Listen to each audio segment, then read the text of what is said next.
عن عمر بن الخطاب رضی اللہ تعالی عنہ قال،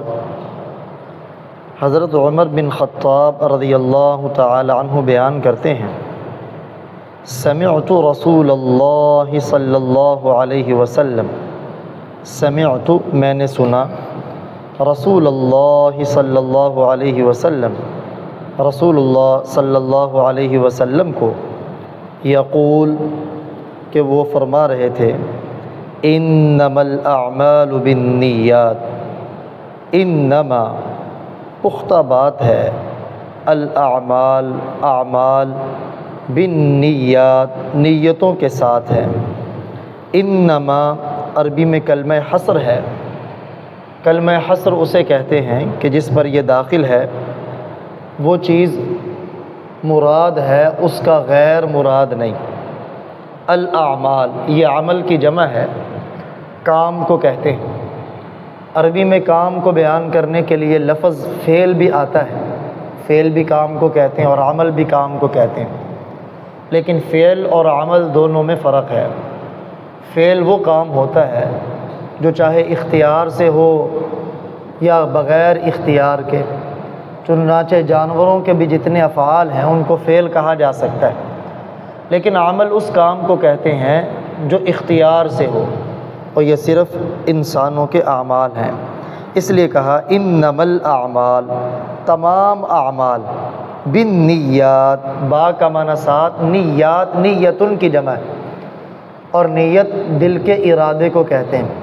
تمام اعمال نیتوں کے ساتھ ہیں، تمام اعمال کا دار و مدار نیتوں پر ہے، یعنی اگر نیت اچھی تو عمل معتبر اللہ کی بارگاہ میں،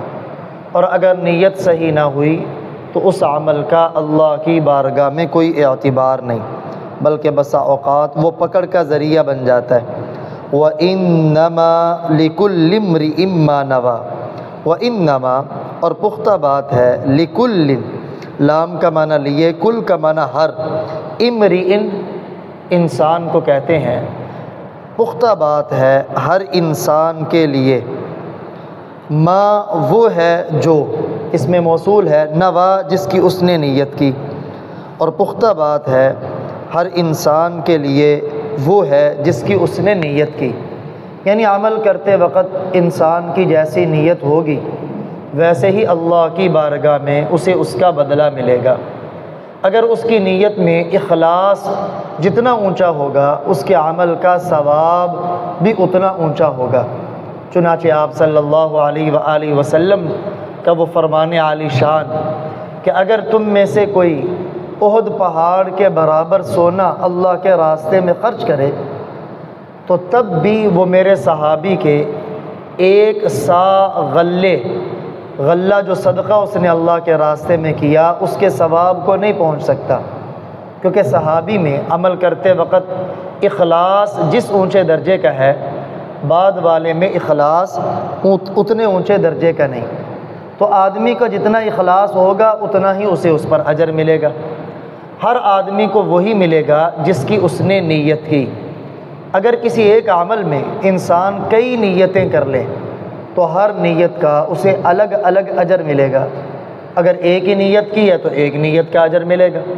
جیسے نماز پڑھنے کے لیے ایک آدمی مسجد کی طرف روانہ ہوا، اس کا صرف ارادہ نماز کا ہے، مسجد میں آیا، نماز پڑھی، اسے صرف نماز کا اجر ملا۔ اور ایک آدمی اس نے نماز کے ارادہ بھی کیا، جو ہی مسجد میں قدم رکھا اعتکاف کی نیت بھی کر لی، اب نماز کا بھی ثواب، اعتکاف کا بھی ثواب۔ گھر سے نکلا یہ بھی نیت کی کہ مسجد میں علماء اور طلباء کی زیارت کروں گا، اس پر الگ ثواب ہے۔ مسجد میں جا کے دین کا یہ مسئلہ ہے، اس کے بارے میں اپنے امام صاحب سے پوچھوں گا، یہ علم سیکھنے کا ارادہ، اس کا الگ اجر۔ تو ایک عمل پر جتنی آپ نیتیں کریں گے ہر نیت کا الگ الگ اجر ملے گا۔ وَإِنَّمَا اور پختہ بات ہے، لِكُلِّ امْرِئٍ ہر انسان کے لیے، ما وہ ہے، نوا جس کی اس نے نیت کی۔ فَمَنْ كَانَتْ هِجْرَتُهُ فَمَنْ فا کا معنی پس، من کا معنی جس یا جو، پس جس شخص کی، کانت ہجرتہ ہجرت کو کہتے ہیں ایک جگہ کو چھوڑنا، ایک جگہ چھوڑ کر دوسری جگہ جانا، اور اصطلاح میں اللہ کے رضا کے لیے ایک جگہ کو چھوڑ کر دوسری جگہ منتقل ہونا۔ ہو اٹیچ پرونون ہے اس کی، فمن کانت ہجرتہ، پس جس شخص کی ہجرت الی دنیا، دنیا کی طرف ہو، الی یہاں لام کے معنی میں ہے کہ جس شخص نے ایک جگہ کو چھوڑا دنیا کی خاطر، کیوں چھوڑا؟ یصیبھا، تاکہ وہ اس دنیا کو پا لے، یعنی دنیا کی غرض سے، دنیا کے مقصد سے اس نے اپنے وطن کو چھوڑا، دوسرے وطن گیا، تو اس کے لیے دنیا ہی ہے، عند اللہ اس کے لیے کوئی اجر نہیں۔ فمن کانت ہجرتہ الی دنیا، پس جس شخص کی ہجرت دنیا کے لیے ہو، یصیبھا، کہ وہ اسے حاصل کرے، اصاب یصیب باب افعال ہے اجوف سے، کہ وہ اسے پائے، او الی امرأۃ، او یا الی امرأۃ، الی کا معنی طرف، امرأۃ عورت کے کہتے ہیں، یا جس شخص کی ہجرت کسی عورت کی طرف ہو، کسی عورت کی طرف ہو، ینکحھا، نکح ینکح کا معنی ہوتا ہے نکاح کرنا، ہاں اس عورت سے، یا جس شخص نے ہجرت کی کسی عورت کی طرف کہ اس سے نکاح کرے، فہجرتہ، تو اس شخص کی ہجرت الی ما، اس چیز کی طرف ہے، ہاجر الیہ، جس چیز کی طرف اس نے ہجرت کی، یعنی اگر اس نے عورت کی خاطر ہجرت کی ہے تو اس کی ہجرت عورت کے لیے ہوگی، اللہ کی رضا کے لیے نہیں ہوگی۔ جیسے قرآن پاک کی آیات کے بارے میں کہا جاتا ہے نا شان نزول، کہ یہ آیات کس وجہ سے نازل ہوئیں، اس وجہ کو جب بیان کیا جاتا ہے تو اسے کہتے ہیں شان نزول۔ اور حدیث مبارکہ جس موقع پر آپ صلی اللہ علیہ وسلم نے ارشاد فرمائی، جس وجہ سے ارشاد فرمائی، اس کو کہتے ہیں، اس واقعے کو شان ورود۔ قرآن کی آیات اور صورتوں کا شان نزول ہوتا ہے اترنے کی وجہ، اور احادیث مبارکہ کا شان ورود ہوتا ہے کہ پیارے آقا صلی اللہ علیہ وسلم کی زبان مبارک پر ان الفاظ کے آنے کی وجہ۔ قصہ یوں ہوا، سیدنا عبداللہ ابن مسعود رضی اللہ تعالیٰ عنہ وہ فرماتے ہیں کہ جب مسلمان مکہ سے مدینہ منورہ کی طرف ہجرت کر رہے تھے، یہ ہجرت فرض تھی، ایمان کے لیے ضروری تھی، اس موقع پر ایک صحابی انہوں نے بھی ہجرت کی، لیکن انہوں نے ہجرت کس لیے کی؟ مدینہ منورہ میں ایک عورت تھی جس کا نام تھا ام قیس، یہ ان سے نکاح کے خواہش مند تھے، انہوں نے کہا میں تم سے نکاح تب کروں گی، اس کی شرط ہے کہ تم ہجرت کرو، اپنے علاقے کو چھوڑو، میرے علاقے میں آ جاؤ۔ تو ان کی ہجرت کرنے کا مقصد وہ ام قیس کے ساتھ نکاح تھا، اس لیے یہ مہاجر ام قیس کے نام سے مشہور ہوئے۔ تو اللہ تعالیٰ نے وحی کے ذریعے آپ صلی اللہ علیہ وسلم کو اس کی اطلاع دی، کیونکہ ارادہ انسان کے دل کا فعل ہے اور دلوں کے حالات جاننے والی ذات اللہ کی ذات ہے۔ تو آپ نے خطبہ ارشاد فرمایا اور اس خطبے میں اس حدیث مبارکہ کو پڑھا، انما الاعمال، پختہ بات ہے تمام اعمال،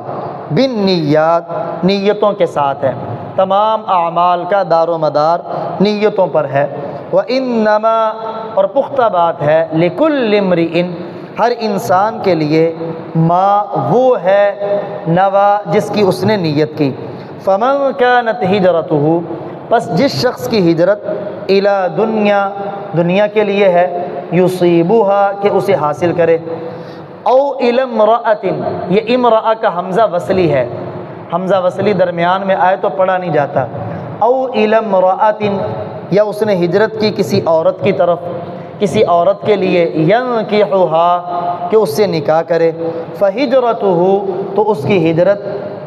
الی ما ہاجر الی، اس چیز کی طرف ہوگی جس کی طرف اس نے ہجرت کی۔ تو آپ نے اس حدیث مبارکہ کو بیان کیا، اور پھر یہ صحابی مہاجر ام قیس کے نام سے مشہور ہوئے کہ جنہوں نے ام قیس سے نکاح کے لیے ہجرت کی۔ تو معلوم ہوا کہ نیت انتہائی اہم ہے، اسی وجہ سے امام بخاری رحمہ اللہ تعالی انہوں نے اپنی صحیح بخاری کا آغاز نیت والی حدیث سے کیا کہ اس کو بھی پڑھنے سے پہلے ہماری نیت کا درست ہونا ضروری ہے، کہ اللہ کی رضا کے لیے پڑھ رہے ہیں۔ اس لیے جو بھی علم حاصل کریں یا جو بھی عمل کریں تو خالصتاً اللہ کو راضی کرنے کے لیے کریں۔ اللہ ہم سب کی نیتوں کو درست فرمائے۔